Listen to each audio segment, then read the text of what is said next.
This is our new garden fence we made out of old wood pallets. So pretty much the whole thing was free. We got some hurricane straps to hook them together. Probably 15 bucks for all of those, and then we have some metal stakes that are in the ground as support as well, and it's holding up pretty good. We've got a little door here with hinges, and this is kind of a cool way to open and close it. Got this board, we can just move it out of the way, and our door opens up. So a great way to use old wood pallets.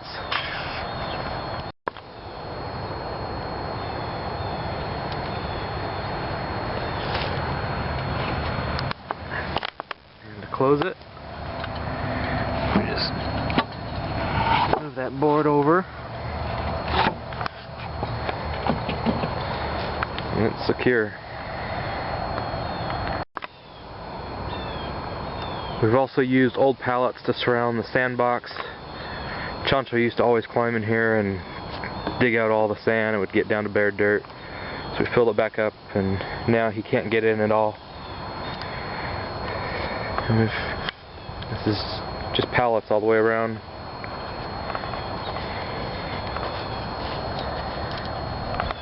And then a little gate where the kids can get in and out.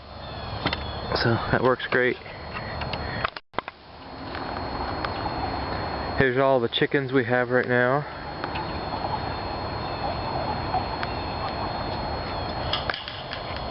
I don't know if we showed you before the water that we made. It's a 5-gallon bucket, and you just drill 2 holes in the bottom, and as it needs, the water will fill into the water trough for them. So it's a really cheap way to make your own water, and it'll last probably a week and a half, so we don't have to fill it up too much. Here's another project we made out of old pallets. Again, we use hurricane straps to attach them together, kind of in a semicircle, and then we've got the camouflage burlap on them, so we can use that as a blind for hunting deer. And it's pretty easy to move around with 2 people as well. So we can take it down to the woods as well. Off of Craigslist, we got 2 big tanks, or IBC Totes as they call them. They're both 275 gallons. So we've got one down here by the animals, and I've got all the parts so that we can convert this and hook up a hose, but it's probably 3/4 full right now. And as you can see, it's got a lot of water pressure, so we don't have to haul water down to the pig, rabbits, chickens. We can just fill up right here, and we've got it's like 3 pallets under there to lift it up a little bit and support it. And here's a Thanksgiving update on our pig that we got back at the end of September. As you can see, he's getting pretty big. I measured him the other day, and he was about 30 inches around. And he's about 31, 32 inches long right now. So, if I remember right, he's close to 80 pounds. We'd like him to gain another over 100 pounds in the next 50 days before we take him to slaughter on January. Come here, pig. Huh. We give him crab apples from out in the woods. There's a lot of crab apples. I left a bunch of 2 pounds of almonds on the smoker too long and a little bit burnt, so he ate all those up. We give him apple cores, bananas, old bread from the bakery that we get really cheap. And he's gaining weight really good right now, as you can see. Whoa.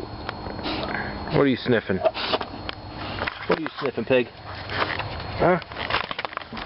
So, we're excited. We're going to get a lot of meat out of him. And we know what's going in him. Lots of fruits and veggies, and the kids also get acorns off the ground, feed to him, he chomps those up. He even eats all the leaves off the tree, we pull them off and he just munches them right up. So, it's Be good healthy meat for us. This is yet another little project out of old pieces of pallet wood that we cut up and nailed together. I don't know if you can see all the little berries that Rona and Josie helped paint too. We got the little berry flowers on there. And we came and chopped down the berry patch so it's only about 12 inches, maybe 2 feet high. And it's supposed to help it grow back really good in the spring and produce a lot more berries for us. Now, since we bought the house, in the last couple weeks we've really gone crazy on getting some fruit trees in the ground. Fall is a great time to get them in the ground because they'll go dormant and you don't have to worry too much about the watering like you do in the summer. So we've gotten quite a few trees. I think this one's Red Delicious, and I'll just take you along the line of our little future orchard. I think this is a Gala, Red Gala apple. We have a couple sweet cherry trees here that we planted. And then we've got this is a nectarine. That's what this is. Let's see what we got here. Oh no, actually this is another apple tree. Honeycrisp apple. It's a semi-dwarf. And there's the nectarine. These are the little guys we just got from Stark Brothers Nursery. Here's a peach. What is it? This is a Red Haven standard size peach. We have all these about 15 feet apart. And we have a July Alberta peach. And then in the yard we planted this, another pear tree. I think it's called a d'Anjou. I'm not sure if I'm saying that right. There's already a Bartlett, a tall skinny one over there is a Bartlett pear tree that produces really great. So they'll help pollinate each other. So we'll have 2 pear trees here within the fence in the yard. And you can see all those little trees along there, those fruit trees we planted. Now out front, in this semicircle up here, we took out all the sod that was here, and we put probably 60 bulbs, tulip bulbs and other kinds. So pretty big area, and covered it with mulch. So these should come up in the spring sometime. And then we planted a couple little, as you can see, other little pine trees, some blue spruce trees out front, little babies.